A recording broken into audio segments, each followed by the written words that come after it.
Bonjour à tous, aujourd'hui on se retrouve, déjà je tenais à vous féliciter pour les commentaires de la dernière vidéo de la pêche du brochet, comme quoi vous avez été très satisfait des prises d'images, notamment au moment où on relâche le poisson et qu'on met une petite vue dans l'eau. Donc ça, puis plus tous les encouragements, ça m'a fait vraiment chaud au cœur. Aujourd'hui on va se retrouver donc du coup pour une vidéo un peu chasse, enfin c'est chasse, même voire tir, pas le trap. Je vais essayer d'alterner en fait, faire une vidéo chasse, une vidéo pêche, une vidéo chasse, une vidéo pêche. Pour en faire pour tous les goûts et peut-être que les pêcheurs qui s'intéressent à la chasse auront envie d'apprendre plus avec ma chaîne sur ce milieu. Et inversement. Donc là on se retrouve donc pour présenter une arme, bon c'est une affaire que j'ai fait. C'est un Holland Holland Patent Duplex Shock en calibre 12-70 avec un canon de 76. C'est un fusil qui était dans un atelier de mon armurier depuis très longtemps, personne ne voulait l'acheter. Tout simplement parce qu'il n'a rien à Holland Holland. Pourtant quand j'ai contacté Holland Holland, on m'a même donné le modèle quand j'ai donné les photos plus le numéro de série. Donc c'est un Holland Holland Patent Duplex Shock.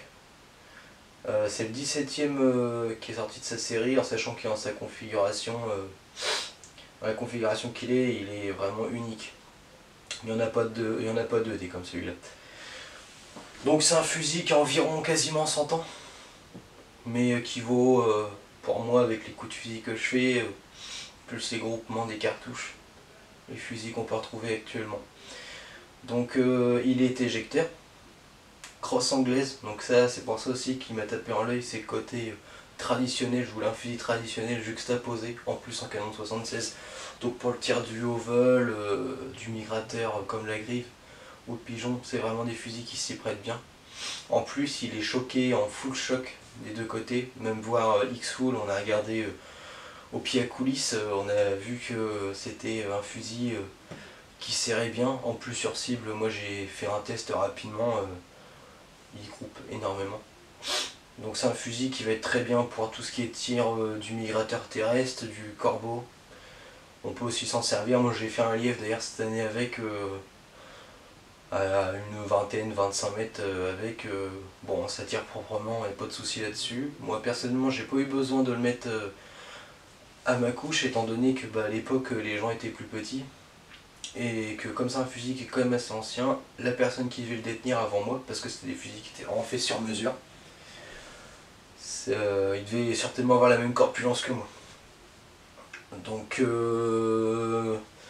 c'est un grain d'orge pour la visée, ce qui reste de plus traditionnel.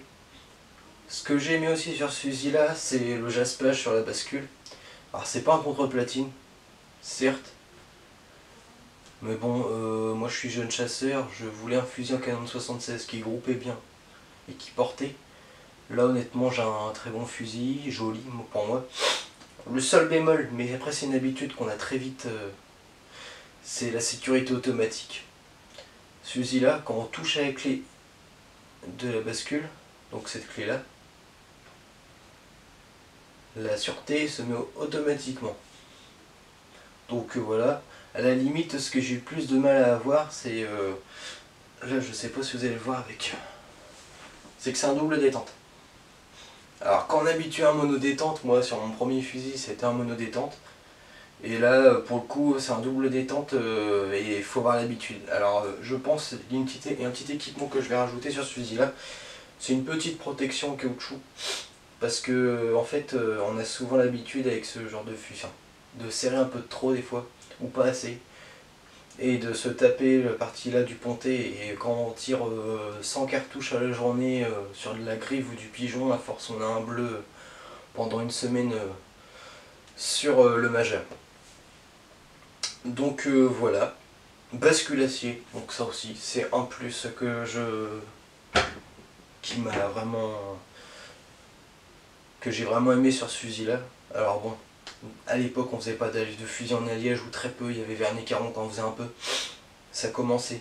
Mais à l'époque on faisait des fusils en acier, pourquoi? Parce que ces fusils là, généralement, bon celui-là non, mais Holland faisait des fusils par paire parce qu'il y avait un gars derrière, une personne qui rechargeait le fusil et redonnait. C'était vraiment un fusil qui était fait pour les bataillons anglaises.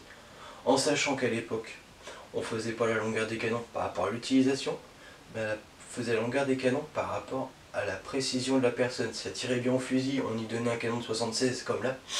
Si elle tirait mal, comme un très célèbre homme politique, Monsieur Churchill, qui lui, si vous regardez bien, avait des fusils en canon de 68 cm.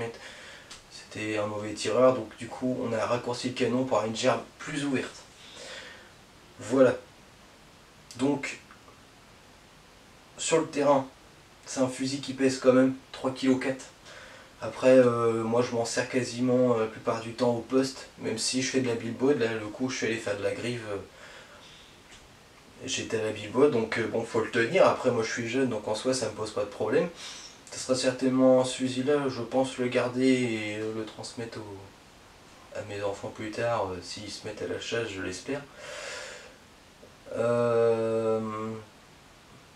dire de plus? C'est évidemment pour l'époque d'où il est sorti, c'est un choc mobile. Enfin immobile, pardon, c'est un choc fixe, je veux dire.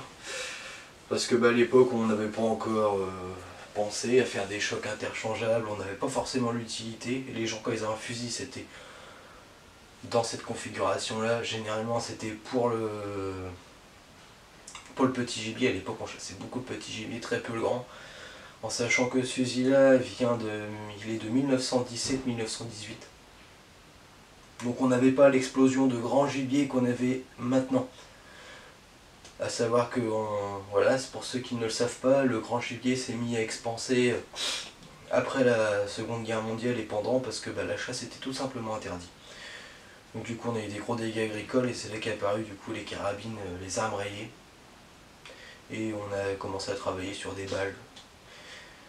Donc voilà, cette arme-là, le Patent Duplex Shock, alors pas celui-là dans la configuration qu'il est, mais les premiers Patent Duplex Shock, c'est avec ces fusils-là qu'on a commencé à créer en fait les premières chevrotines chaînées. À savoir, ces fusils-là en fait étaient une utilisation militaire. Ils étaient pour tout ce qui était garde-frontière, pour tirer sur les avions, pour viser les moteurs, etc. Pour faire des dégâts sur les avions et les faire cracher. Donc, comme c'est un full, quasi X-full, on ne tire pas de la chevrotine. De toute façon, en France, elle est interdite, sauf dans certains départements avec une certaine taille de grenaille, pour la chasse du sanglier. Donc je pense notamment en Corse où ce ne sont pas des gros sangliers, la plupart des sangliers pèsent entre 45 et 20 kg. Disons qu'un grand sanglier là-bas c'est 80 kg, c'est équivalent à 200 kg chez nous dans la métropole, quoi. Donc pas de sabot anti-recul, vraiment je voulais vraiment un fusil plus classique possible, je voulais pas non plus y mettre un sabot anti-recul même si j'aime bien. C'est une question après de bien l'épauler, bien l'avoir, s'entraîner de temps en temps avec. Moi j'ai fait du ball trap, les premiers tirs que j'ai fait avec c'était du ball trap. Et vraiment j'ai été très surpris des résultats que j'avais avec, parce que je me tire avec et du jour au lendemain, quasiment, façon de parler, hein, au bout de la 10e cartouche je cassais tous les plateaux. J'ai eu quelques loupés au début et après c'est allé comme si que je tirais avec depuis 10 ans, quoi. Donc que dire de plus, c'est une bande semi-haute.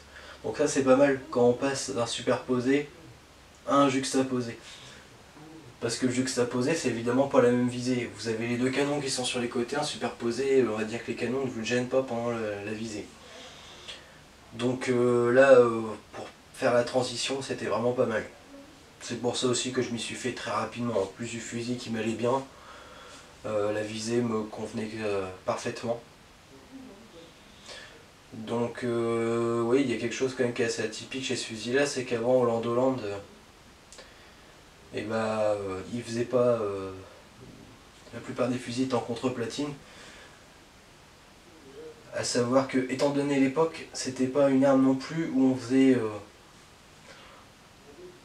enfin à l'époque l'esthétique ça existait bien sûr, on avait vraiment un vrai savoir-faire qu'on a toujours d'ailleurs, mais c'était moins développé que maintenant.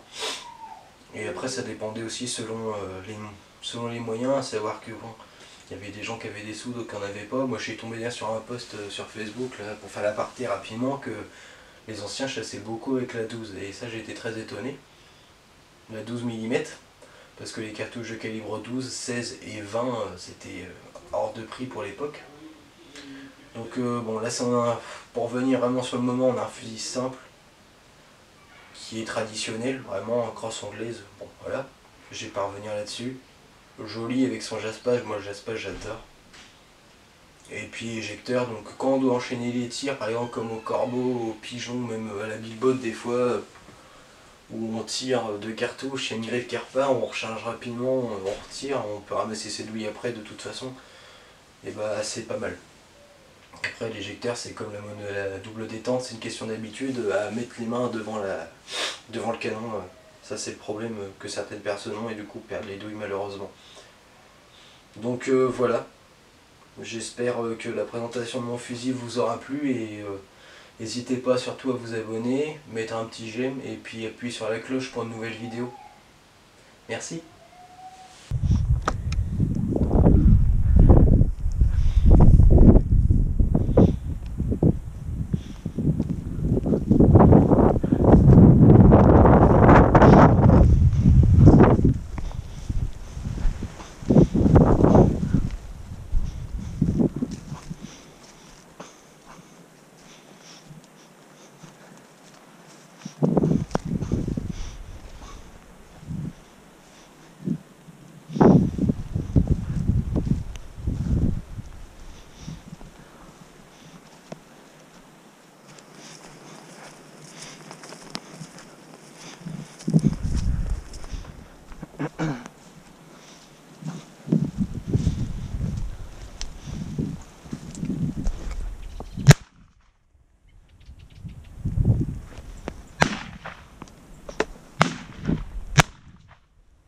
Oh, je l'ai eu.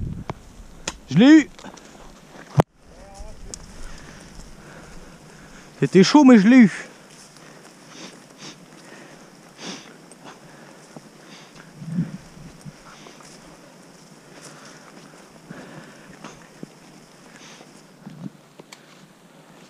Elle tombe là, je crois. J'ai vu les plumes. J'ai vu les plumes. On dit par contre te dire... Oula. Je la vois pas, mais il y a des plumes qui sont tombées. Hein.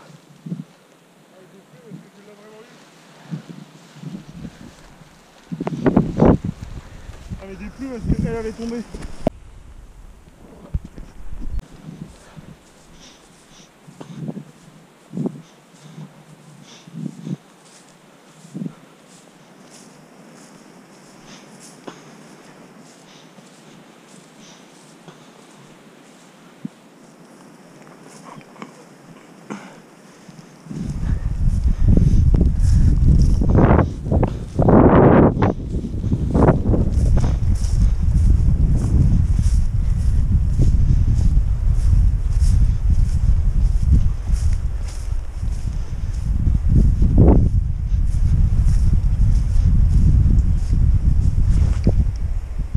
À toi.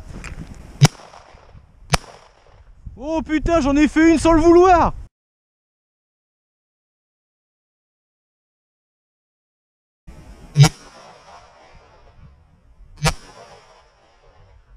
Oh putain, j'en ai fait une sans le vouloir.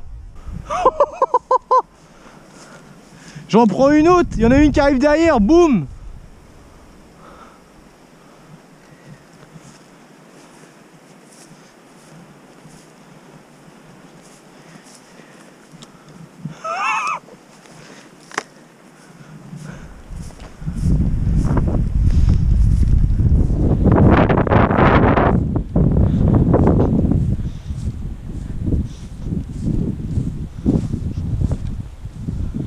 Elle est tombée là, parce que j'ai vu claquer la gueule.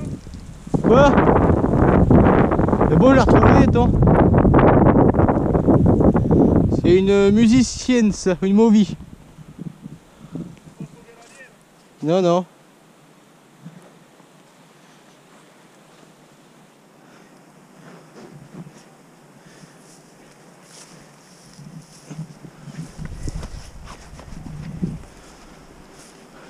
C'est bon?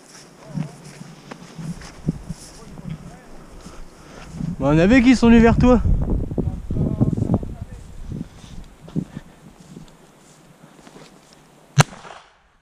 Loupé! Loupé!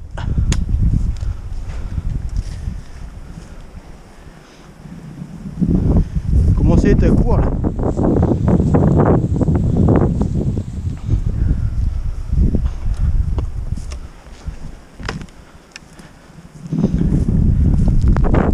Oh putain de...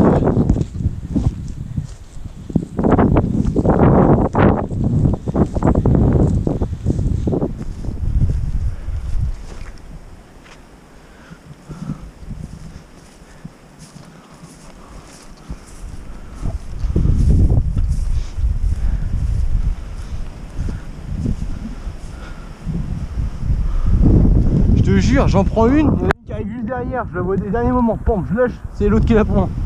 T'as de la chance. Ouais, carrément.